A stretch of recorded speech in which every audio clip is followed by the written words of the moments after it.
Explain why. Option question A is to keep a piece of paper horizontal, you should blow over it, not under it.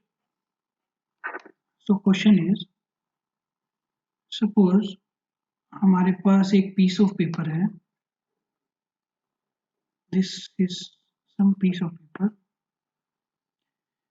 In order to keep it horizontal, इसको horizontal direction में रखने के लिए we should blow over it. अगर हम blow करें air का blow करें, so we should blow over it means हमें इसके ऊपर blow करना है horizontal direction में, not under it. हमें इसके under blow नहीं करना है. ऐसा क्यों? Because when we will blow over it, then the velocity of air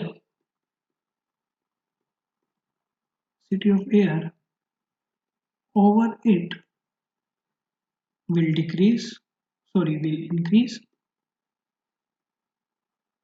due to which, जिसकी वजह से the pressure over it will increase. Okay और मैं देखूं इसके जो लोअर साइड है, यहाँ पे एक एटमॉस्फेरिक प्रेशर पी नॉट होगा, और जब मैं इस पीस ऑफ पेपर के ऊपर ब्लो करूंगा, then velocity of air over it will increase and the pressure over it air will decrease. So ऊपर प्रेशर P नॉट से कुछ कम होगा. So downward pressure, this implies pressure below it is greater than pressure over it. मतलब जो इस paper पे downward pressure लग रहा होगा that will be less than जो इस पे अपवर्ड प्रेशर लग रहा होगा. That's why जो मेरा पेपर है वो हॉरिजॉन्टल डायरेक्शन में होल्ड हो जाएगा. So we have answered the part A. In the part B, when we try to close a water tap with our fingers, fast jets of water gush through the openings between our fingers. So this thing almost everyone has performed in our daily life. Like suppose ये एक water tube है और यहाँ से water flow कर रहा है, और अगर हम अपने थंब से यहाँ पे और अपने फिंगर से इस ओपनिंग को क्लोज करने की कोशिश करेंगे, then water will escape out with very fast velocities in between the space of our fingers.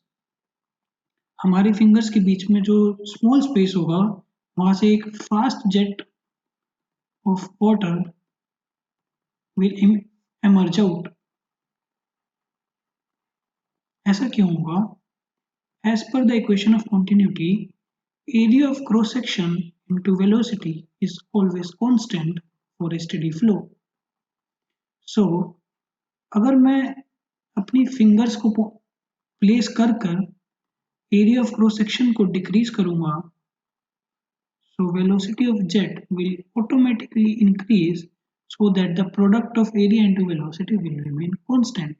So we have answered the part B as well.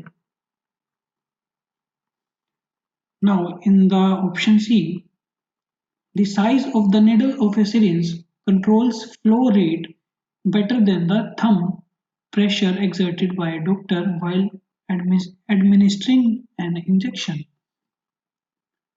So question is, the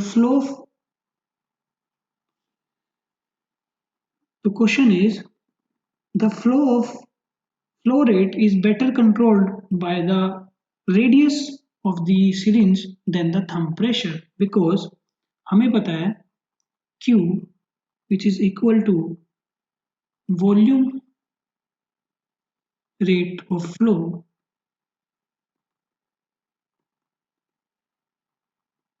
is equal to pi P, which is pressure applied, R raised to power 4 divided by 8 eta L. So अगर मैं इस फॉर्मूले को ध्यान से देखो, जो rate of flow है Q is directly proportional to P raised to power 1, मतलब प्रेशर के फर्स्ट पावर से डायरेक्टली प्रोपोर्शनल है, and Q is directly proportional to fourth power of radius. So radius of syringe, so radius of syringe is more effective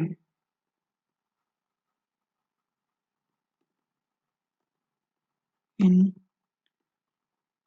flow rate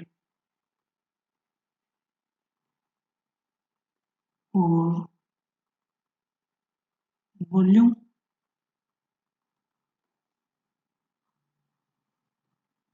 rate of flow rate or volume rate of flow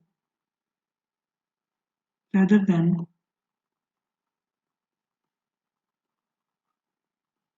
the pressure. So we have answered the question C as well. Now coming to option question D. A fluid flowing out of a small hole in a vessel results in a backward thrust on the vessel. Question is, suppose हमारे पास कोई भी container है, उस container में कोई भी fluid field है and there is one small orifice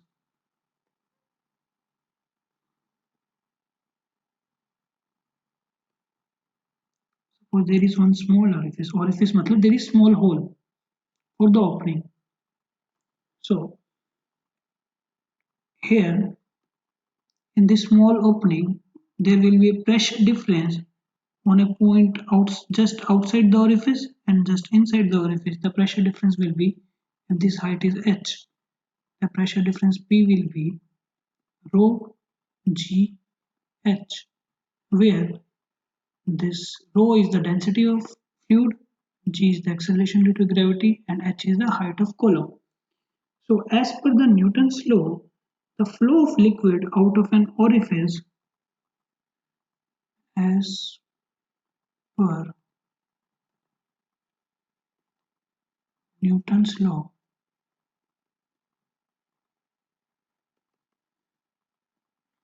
the flow of liquid out of an orifice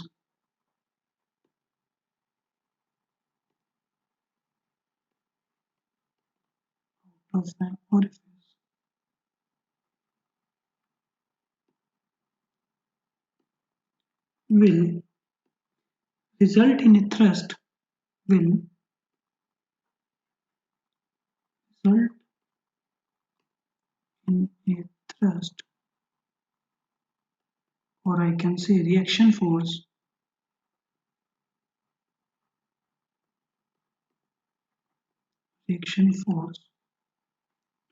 on the remainder of system on the remainder system.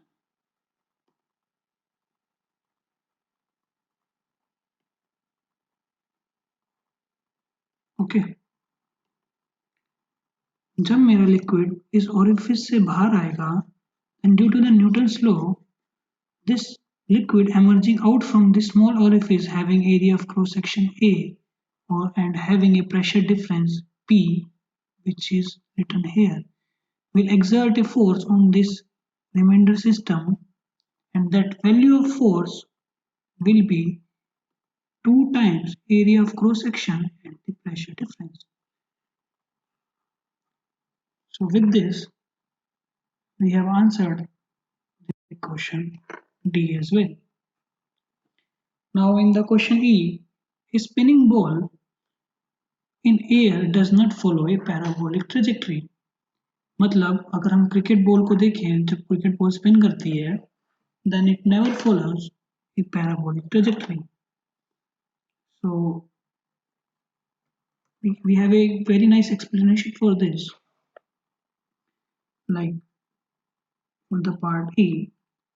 A ball follows a parabolic path. A ball follows a parabolic path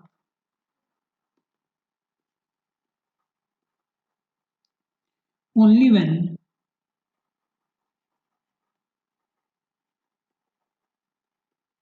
it is acted upon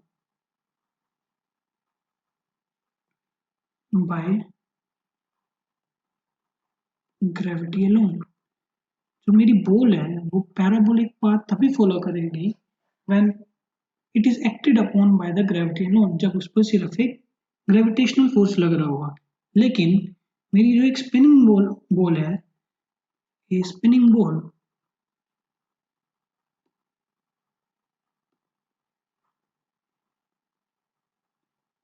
experiences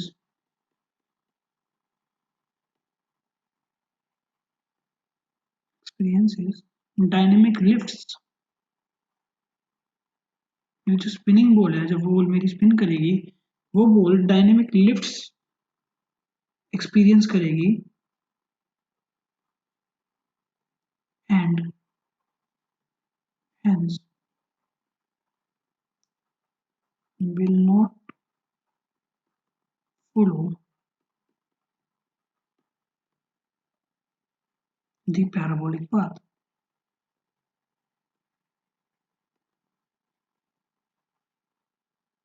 Parabolic path.